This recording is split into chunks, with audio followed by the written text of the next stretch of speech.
Have you ever wondered about the people who lived in ancient Egypt even before the pharaohs and the pyramids? I'm talking about a time so ancient, it almost feels like a different world. Today, we're journeying back over 6,000 years to pre-dynastic Egypt to uncover the secrets of a fascinating and mysterious civilization, the Amratian culture.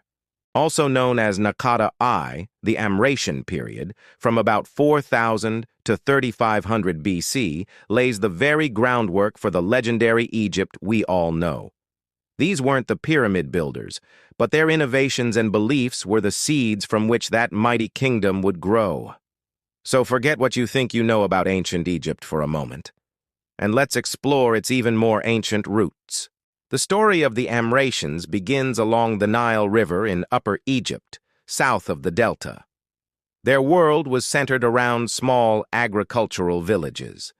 Imagine settlements of simple round huts made from mud and reeds clustered together.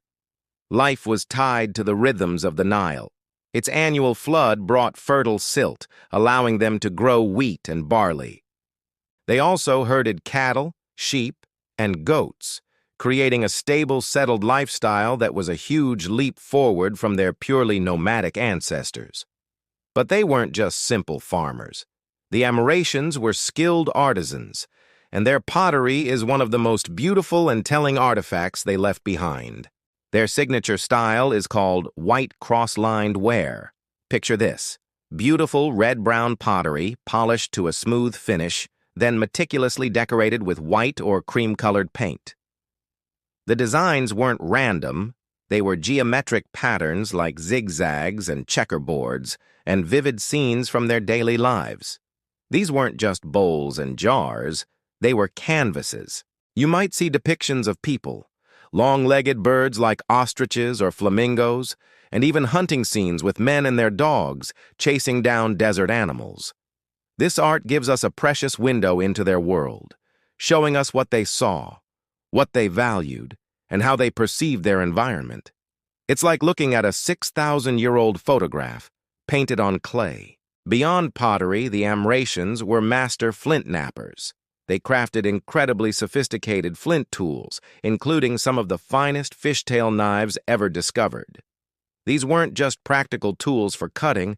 Their perfect symmetry and delicate finish suggest they were also status symbols or ceremonial objects.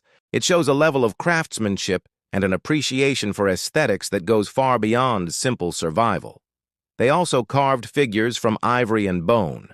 These small human figurines, often with pointed beards and simple stylized bodies, are thought to represent deities, ancestors, or perhaps served as spiritual talismans. Some female figures with exaggerated features might be linked to fertility and the celebration of life, a theme that would become central to Egyptian religion for millennia.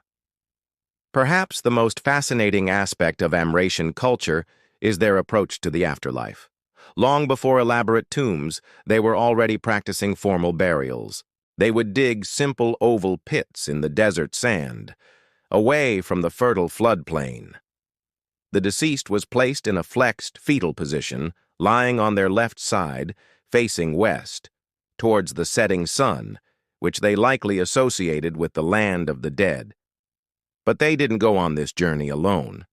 The graves were filled with grave goods, the very things we've been talking about. Pottery jars likely filled with food and drink for the afterlife, cosmetic palettes for grinding makeup, flint tools, and personal jewelry. This tells us something profound. The Amratians believed in a life after death, a journey that required provisions and personal items.